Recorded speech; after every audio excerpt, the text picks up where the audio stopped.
Okay, so this is a video showing my first XC. I was at the 2022 British Open Series competition in the Yorkshire Dales, and on this day we were flying at Tailbridge. The sky looked good, but I spent quite a bit of time at ridge height or even below that before finding a good thermal.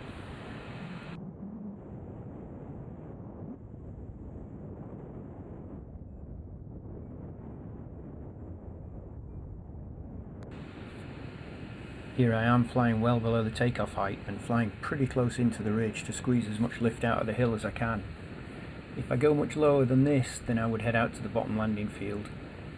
There are a couple of other hang gliders and a paraglider close in, which makes this more tricky, but fortunately the lift got better and a few minutes later I found my thermal.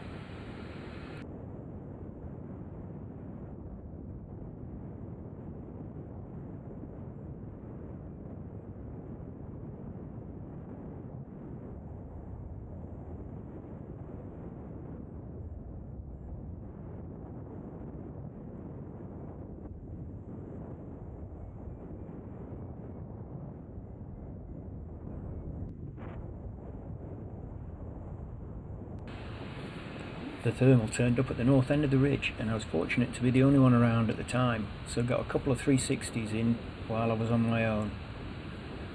There were 2 or 3 gliders above me, but there was plenty separation so I could concentrate on staying constantly in the lift.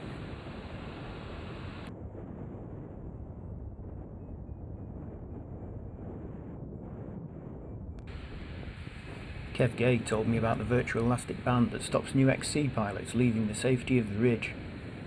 I didn't realise it at the time, but you can see me straighten up here and consider heading forwards again, but instead I kept turning and snapped the rubber band. For me, this is the point where the XC started.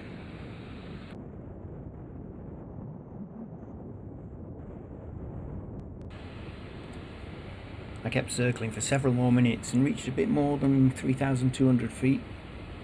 Other gliders above me were close to or at cloud base, and I thought I could get there too. But I started getting complacent, watching the scenery, messing about with the camera, and I fell out of the thermal. Here you can see the trajectory of the thermal, but my flight path flattens out as I fall out the back of the thermal. For some reason, I thought I had fallen out of the front, so I flew in exactly the wrong direction to try to find it again. Sink all the way down until I was preparing to land just a few hundred feet above the ground. Harness was unzipped and I started the camera again to get footage of the landing. This was a bad place to be. I couldn't see any tarmac roads nearby and it looked like a difficult walk to get to the nearest track. Not good at all. I picked the field bordered by that line of stones to land in and circled a couple of times to get myself lined up properly. But I gained a few feet doing that, so I continued circling and found myself in another thermal.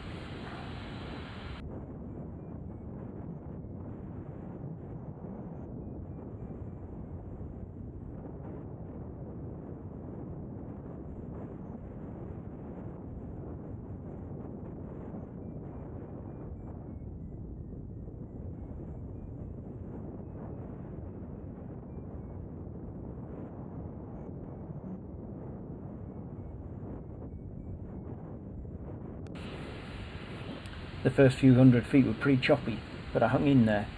Anywhere was better than landing out here in the boonies. It smoothed out after a few hundred feet, but there was no way I was going to get complacent again. I didn't close the zip of my harness until I was over 2,500 feet again.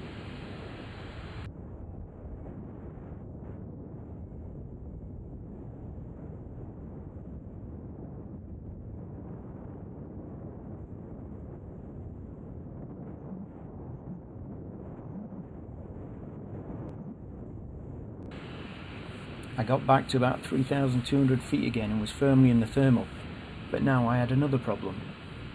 The thermal was taking me past the first turn point. I fly an intermediate glider and I didn't like the idea of heading into wind to tag the waypoint, so I left the thermal and set off slight crosswind to catch the back end of the circle.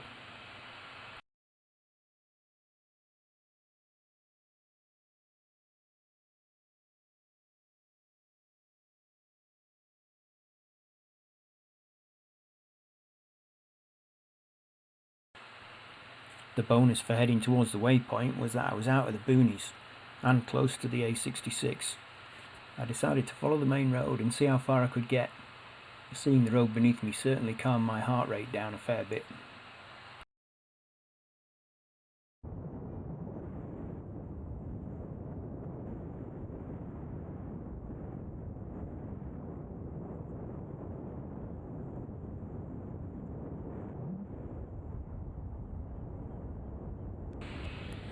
It was all open moorland on the north side of the A66, so I picked a spot that looked like easy access to a lay-by on the road and turned into wind for landing.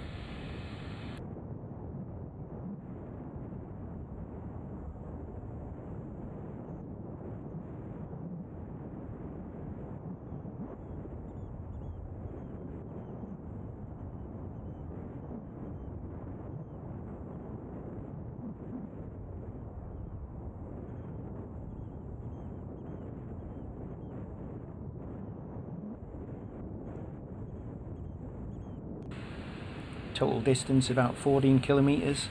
For me, this was an awesome day. This is what I came to the BOS to do.